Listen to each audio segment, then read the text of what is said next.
Chatting करत होती, त्याच्यामुळे तिच्या कॅरेक्टर बद्दल आम्ही काय वाईट बोललेलं नाहीये. तिला मारहाण झाली. प्रत्येक मारहाण ही काय सुसाईड करण्यासाठी, उद्युक्त करण्यासाठी होते असं त्याचा अर्थ होत नाही. वैष्णवी हगवणे प्रकरणात सुनावणी पार पडली. यावेळी 5ही आरोपींची पोलीस कोठडी वाढवण्यात आली. या सुनावणीत हगवणेंचा बचाव करणाऱ्या वकिलांनी वैष्णवीच्या चारित्र्यावर संशय व्यक्त केलाय. हगवणेंच्या वकिलांनी कोर्टात युक्तिवाद केलाय. या युक्तिवादात वैष्णवी नको त्या व्यक्तीसोबत चॅट करायची आणि हे चॅट हगवणे यांनी पकडले होते. त्या व्यक्तीने तिला नकार दिला म्हणून नैराश्य येऊन तिने आत्महत्या केल्याचा दावा वकिलांनी कोर्टात केल्याची माहिती मिळते. वैष्णवीची प्रवृत्तीच आत्महत्या करण्याची होती असा खळबळजनक दावा हगवणे कुटुंबियांच्या वकिलांनी कोर्टात केलाय. हगवणे कुटुंबियांच्या वकिलांनी कोर्टात नेमका काय दावा केलाय पाहूयात. काय आर्ग्युमेंट केलंय वैष्णवी हगवणे यांचं दुसऱ्या कुणाबरोबर तरी चॅट होतं आणि त्या नैराश्यातून त्यांनी आत्महत्या केली असावी. तर तुम्ही कशाच्या आधारावरती हे आर्ग्युमेंट केलं आणि त्याची काय माहिती आहे? तुमचं नाव सांगा. माझं नाव ॲडव्होकेट विपुल दुशिंग आहे. मी या केस हगवणे प्रकरणामधले 1 ते 5 म्हणजे सर्व हगवणे कुटुंबियांना रिप्रेझेंट करत आहे कोर्टामध्ये. हगवणे कुटुंबियांकडनं मिळालेली माहिती आणि त्यांनी दिलेले डॉक्युमेंट्स, या डॉक्युमेंट्सच्या आधारावरती आजचा युक्तिवाद कोर्टामधला आमचा केलेला होता. युक्तिवाद करताना कुणाचंही विनाकारण कॅरेक्टर ॲसेसिनेशन हा शब्द जो तुमचा प्रश्न आहे तो चुकीचा आहे. आमची युक्तिवाद असा होता की केवळ एकतर्फी तपास तुम्ही करू नये, पोलिसांनी एकतर्फी तपास करू नये. ह्या मृत्यूच्या मागचं कारण आमच्या हगवणे कुटुंबियांचं सुद्धा या वैष्णवीच्या मृत्यूमुळे अतोनात नुकसान झालेलं आहे. ती नुसती याची बायको नव्हती तर ती त्याच्या बाळाची आई सुद्धा होती. त्याच्यामुळे त्या बाळाला सुद्धा आई ते बाळ आईच्या प्रेमाला मुकलेलं आहे. याचं वाईट वाटतंय आणि त्याच्यासाठी आम्ही पोलिसांना कळकळीची 16 तारखेपासून आम्ही सर्व कुटुंबीय पोलिसांच्या ताब्यात आहोत. तरी सुद्धा आम्ही त्यांना कळकळीने विनंती केलेली आहे की तिच्या कुटुंबियांना याबद्दल पूर्ण वेळोवेळी त्यांना आम्ही जाणीव करून दिलेली होती की तिच्या मोबाईलमध्ये आम्हाला आक्षेपार्ह गोष्टी सापडत आहेत, त्याच्यामुळेच तिचा आणि आमच्यामध्ये वाद होत होते. याबद्दल त्यांना आम्ही जाणीव करून दिलेली होती.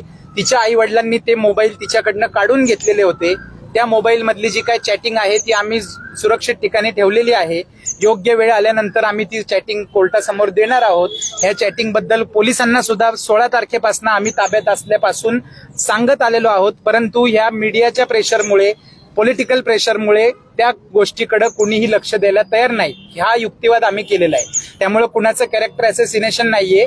आमचं म्हणणं एवढं आहे की वैष्णवीचा जो काही मृत्यू झालेला आहे त्याचा खरा कल्प्रिट कोण आहे, खरा दोषी याच्यामध्ये कोण आहे हे शोधलं पाहिजे पोलिसांनी प्रामाणिकपणे तपास करून. ही आमच्या युक्तिवादाची बाजू आहे. चॅटिंग करत होती त्याच्यामुळे तिच्या कॅरेक्टर बद्दल आम्ही काय वाईट बोललेलं नाहीये. त्या व्यक्ती ज्याच्याबरोबर ती काय चॅटिंग करत होती त्या चॅटिंग मधनं काही वाद निर्माण झाला का, त्या वादातनं तात्कालिक कारण निर्माण झालं का आणि तिने हा आत्महत्येचं पाऊल उचललं का हे शोधणं गरजेचं आहे. असा युक्तिवाद आहे. त्यामुळे कुणाच्याही कॅरेक्टर बद्दल आम्ही काय बोललेलो नाही. मेडिकल रिपोर्ट मध्ये तिला मारहाण झाली साहेब, मारहाण जी झालेली आहे, मारहाणीचे तुम्ही सेक्शन्स बघा, मारहाणीचं स्वरूप बघा, मारहाणीचं सर्टिफिकेट बघा. मारहाणीच्या सर्टिफिकेटमध्ये 324 ची मारहाण आहे. ती काय अशी 307 किंवा जीव घेणं हल्ला तिच्यावरती झालेला नाहीये. अशा किरकोळ स्वरूपाची जी काय एखाद्या नवऱ्याकडनं एखाद्या पत्नीला मारहाण जर होते तर ते सुप्रीम कोर्टचं जजमेंट आम्ही आज दिलं कोर्टामध्ये की एखाद्या दिवशी असा एखादा इन्सिडेंट झाला, रागाच्या भरामध्ये नवऱ्याकडनं जर एखाद्या पत्नीला हल्ला झाला तर ती डोमेस्टिक व्हायलन्स होत नाही, ती हॅरेसमेंट होत नाही. हॅरेसमेंट होण्यासाठी त्याचं इंटेन्शन पाहिजे. एखाद्या तात्कालिक कारणावरून एखाद्या मुद्द्यावरनं भांडण झालं, त्याचं पर्यवसन मारहाणीमध्ये झालं, ती हॅरेसमेंट होत नाही. हे सुप्रीम कोर्टाचा जो निकाल आहे तो निकाल आम्ही आज निदर्शनास आणून दिला कोर्टाच्या. ते काय माझं ओपिनियन नाहीये, तसे न्यायनिवाडे ऑलरेडी आहेत. ते न्यायनिवाडे आम्ही दिलेले आहेत. त्यामुळे त्यांना सुसाईड केलेलं होतं का सुप्रीम कोर्टाने जी ऑर्डर केली आहे? सुसाईडच्याच केस मधले आहेत ना. सुसाईडच्या, तिला मारहाण झाली. प्रत्येक मारहाण ही काय सुसाईड करण्यासाठी, उद्युक्त करण्यासाठी होते असं त्याचा अर्थ होत नाही. मारहाण करण्यामागे त्याचा हेतू पाहिजे. सुसाईडचा जो माझ्या विरुद्ध जो चार्ज लावलेला आहे, एखाद्या व्यक्तीला आत्महत्येस प्रवृत्त करण्यासाठी माझा हेतू तसा पाहिजे की या व्यक्तीला अशा प्रकारची हॅरेसमेंट करायची की त्याने आत्महत्या केली पाहिजे. त्याच्यामुळे असा एखादा ऑड इन्सिडन्स आज 23 पासून ती माझ्याबरोबर नांदत होती. 23 पासून आजपर्यंत एक कंप्लेंट आहे का, एनसी आहे का, आजपर्यंत तिच्या शरीरावरती माझं एक बोट लागलेली अशी केस आहे का, माझ्यावर असं कधी कुणी आरोप केलेला आहे का? असा आरोप जर असता तर तो एफआयआर मध्ये रिफ्लेक्ट झाला असता की ह्या मुलीला हे नेहमी मारहाण करतात, छळ करतात. एफआयआर मधले जे काय एलिगेशन्स आहेत ते सगळे वेग स्वरूपाचे आहेत. नेहमी छळलं, नेहमी त्रास दिला, सासूने एवढा त्रास दिला की तिला जीव द्यायची इच्छा झाली. हे सफिशियंट नाहीये, हे वेग स्टेटमेंट आहे. ही आर्ग्युमेंट आम्ही केलेली आहे. त्यामुळे वैष्णवी वारल्याचं जेवढं दुःख तिच्या कुटुंबियांना झाले त्याचं तेवढंच दुःख हगवणे कुटुंबियांना पण झालेलं आहे. ही आज इन्स्ट्रक्शन्स आपण जर कोर्टामध्ये आपण उपस्थित होता, कोर्टाची प्रोसिडिंग चालू होण्याच्या अगोदर कोर्टाची परमिशन घेऊन त्या लोकांच्या इन्स्ट्रक्शन्स आम्ही घेतल्या. त्यांच्या परमिशननी आम्ही त्यांच्याशी बोललो. ते बोलल्यानंतर 5ही आरोपी हगवणे, दोन्ही पिता पुत्र, आई आणि बहीण, तिघांचं 5ही लोकांनी आम्हाला एक वाक्याने हे सांगितलेलं आहे की याच्यामध्ये खरा तपास होणं गरजेचं आहे. आम्ही अडकलोय म्हणून आम्ही असं बोलत नाहीये. त्याबद्दलची त्या व्यक्तीची 18 तारखेला एंगेजमेंट होती, ती 18 आणि ही 16 तारखेला घटना घडलेली आहे. त्याचा का तुम्ही तपास आजपर्यंत केला नाही? मी जर 16 पासून तुमच्या ताब्यात आहे. व्यक्ती कोण आहे? नाव दिलेलं आहे तपास अधिकाऱ्यांना. ते नाव मीडियामध्ये आम्ही देऊ शकत नाही. त्या व्यक्तीला त्याचा त्यांनी शहानिशा करायला पाहिजे. तपास अधिकाऱ्यांना आम्ही नाव दिलेलं आहे, त्यांनी नाही दिलं तर अजून मी कस्टडीत आहे. विचारा आज जाऊन त्याला, आरोपीला. पण तुम्ही त्याच्याकडे कानडोळा का केला 16 तारखेपासून मी कस्टडीत असताना? 16 तारखेपासून मी तुमच्या ताब्यात आहे. मग तुम्हाला मी नाव पहिल्या दिवशीपासून सांगतो. 18 तारखेला एंगेजमेंट झाली त्या व्यक्तीची. तुम्ही का नाही त्याचा तपास केला आजपर्यंत? ते कारण नाहीये. हे कशावरून? हे तुम्ही का ठरवलं? मारहाण केली का नाही केली ह्याच्यासाठी साहेब सीसीटीव्ही फुटेज जप्त झालेले आहेत. वळ जे तिच्या शरीरावरती आहेत ते वळ कोणत्या इन्सिडेंट्स मधले आहेत, कशाचे आहेत याच्याबद्दलचा संपूर्ण तपास हा आता पोलिसांनी केलेला आहे. त्यामुळे मारहाण केली, तिच्या अंगावर शरीरावरती वळ सापडले म्हणजे काय ह्यांनीच मारहाण केली असा अर्थ काढण्याचं कारण नाहीये. कारण ही व्यक्ती ज्या वेळेस घटना घडलेली आहे त्यावेळेस घरामध्ये कोणीही नव्हतं. 5ही आरोपींपैकी एकही व्यक्ती घरी नव्हता आणि ती एकटी असल्यामुळे तिने ह्यांनी दार तोडून तिची सुटका केलेली आहे. त्याच्यामुळे तो जो काय ह्यांनी पहिल्या दिवशीपासून ह्या प्रकरणाला जो काय वेगळं वळण देण्याचा प्रयत्न केलेला आहे. कारण का दिलेलं आहे तर एकतर्फी बाजू ऐकून तुम्ही सुद्धा सगळ्यांनी रिपोर्ट केलेले. आजपर्यंत ही मला आज आम्ही येणार नव्हतो, येण्याची आमची इच्छा नाही, पण आज आम्हाला त्या कुटुंबाने कळकळीने विनंती केली की तुम्ही निदान या माध्यमातून तरी पोलिसांना योग्य तपास करायची विनंती करावी. कोर्टाकडनंही केलेली आहे. डावरी सर मागू शकत नाही. 40 लाखाची यांनी फॉर्च्युनर दिली म्हणतात. याच्याकडे ऑलरेडी 90 लाखाची मर्सिडीज आहे. 5 कोटीच्या गाड्या घरात पार्किंगला आहेत. त्या गाड्यांना कोणी हात सुद्धा लावत नाही. ऐकून घ्या सर, वापरली कसं असतं सर, डावरी आणि वडिलांनी, आता आपल्यालाही मुली असतात, आपल्याला आपण वडिलांनी स्वेच्छेने मुलीला दिलेलं बक्षीस, गिफ्ट, ह्याच्यामध्ये फरक आहे. बक्षीस दिलेलं ह्याला डावरीच्या व्याख्येमध्ये ते मोडत नाही. डावरी ही मागितल्याने दिलेल्या ज्या गोष्टी असतात, मागितल्यानंतर त्याला डावरीची व्याख्यामध्ये बसतं.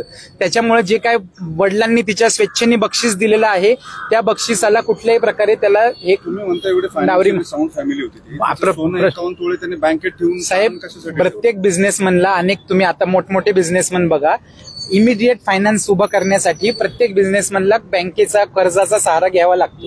यांचे सुद्धा फॅमिली बिझनेसमध्ये आहे. यांच्या 5 रजिस्टर्ड कंपनीज आहेत. They are financially sound family. त्यांना अचानक एखादे फायनान्शियल क्रंच आला, फायनान्समध्ये जर त्यांना आवश्यकता वाटली तर सगळ्या कुटुंबाचे, तिचंच काय, ह्याच्या आईचे, ह्याच्या बहिणीचे, घरातल्या प्रत्येक व्यक्तीचे दागिने गहाण ठेवलेले आहेत. आणि तिची जर तक्रार असती दागिने गहाण ठेवण्याबद्दलची तर एफआयआर मध्ये आली असती. तिने आजपर्यंत तिच्या आई वडिलांना विरोध केला असता. सगळ्यात महत्वाची बाब एक लक्षात घ्या, 23 तारखेला लग्न झालेलं आहे. 23 तारखेनंतर मुली वैष्णवीच्या नावाची 2023ला लग्न झाले. 23 नंतर वैष्णवीच्या नावावरची प्रॉपर्टी तिच्या घरच्यांनी विकली आहे. तिला, वैष्णवीला आम्ही नेऊन सोडली, तिला न हरकत द्यायला. ती प्रॉपर्टी बिल्डरला विकलेली आहे. मग हुंड्यामध्ये इंटरेस्ट असणारी फॅमिली अशा पद्धतीने तिच्या प्रॉपर्टीला नो ऑब्जेक्शन द्यायला लावेल का त्या मुलीला?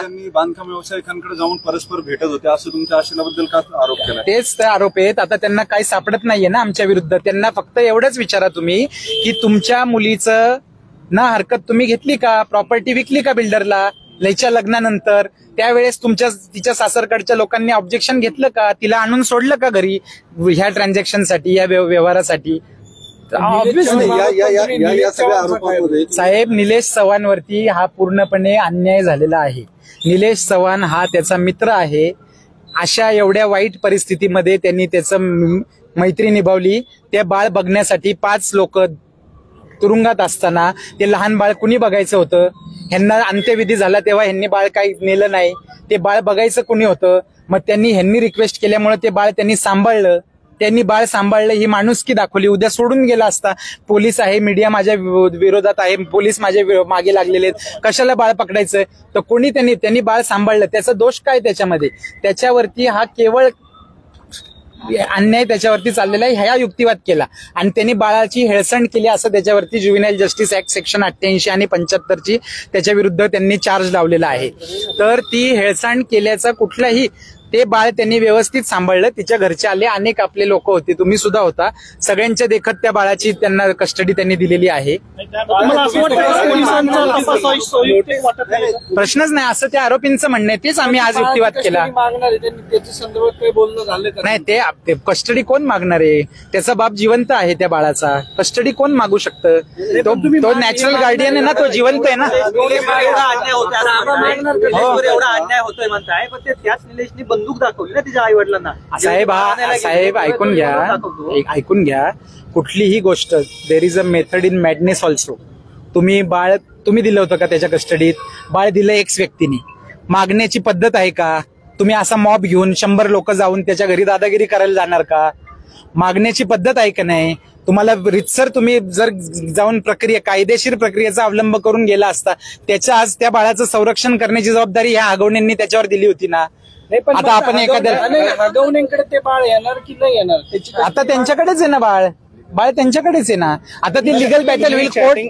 कोर्ट काय देईल निकाल त्याच्यावर त्यांनी अर्ज करावा, त्याच्यावर कोर्ट देईल निकाल. चॅटिंग वगैरे होतं किंवा हुंडाबळीची पण ही केस आहे, मग आरोपी का फरार होते? एवढे 8-8 दिवस साहेब ऐकून घ्या. त्याला फरार म्हणणं हे शब्दच चुकीचा आहे. फरार म्हणणं, तुम्ही जर सुप्रीम कोर्टाचे न्यायनिवाडे बघितले तर एखादा इनोसंट व्यक्ती, पोलिसांचा ससेमिरा, त्यांची अटक, ह्याच्यामुळे डिप्रेशनमध्ये येऊ शकतो आणि तो स्वतःचं अस्तित्व काही काळ लपवू शकतो.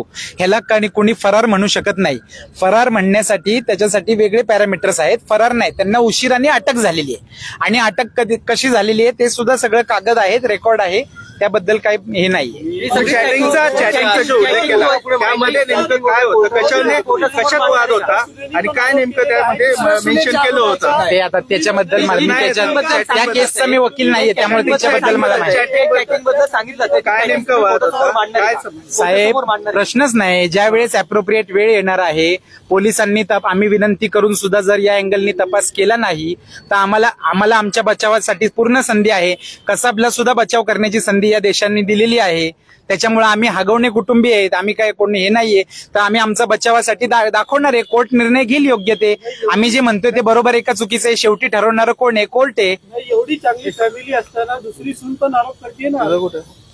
त्याच्याबद्दल साहेब मी त्यांचा वकील नाहीये, त्या केसच्या मला इन्स्ट्रक्शन्स नाहीये. हे आरोपी डिप्रेशन मध्ये गेले असतील त्याच्यामुळे ते फरार असं कोर्ट म्हणतं की एखादा इनोसंट सुद्धा असेल ना, त्याचं नाव जर खोट्या गुन्ह्यात आलं तर तो स्वतःचं अस्तित्व लपवून ठेवू शकतो. त्याच्याने काही गुन्हा होत नाही फरार राहण्याने. आजपर्यंत कधी ऐकले का आपण की एखादा माणूस फरार झाला त्याच्याबद्दल त्याला वेगळी शिक्षा झाली? असं कधीच नाही.